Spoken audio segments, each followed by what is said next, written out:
دي خريطة للأوضاع الاجتماعية في جمهورية مصر العربية في ظل المأساة اللي بتعيشها البلد. مفيش حد يقدر يعيش مطمن على كرامته وحياته وأسرته إلا الأفراد في هذه المنظومات الثلاث.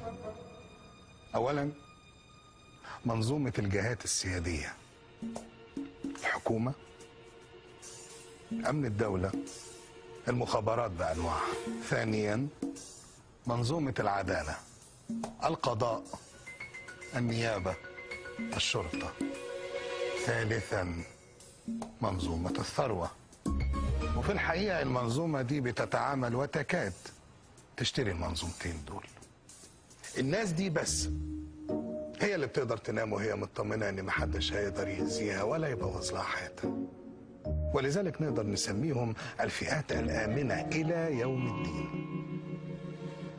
أما اللي زينا حيالله علماء، دكاترة، مدرسين، فإحنا مرشحين في أي لحظة ناخد بالجزمة.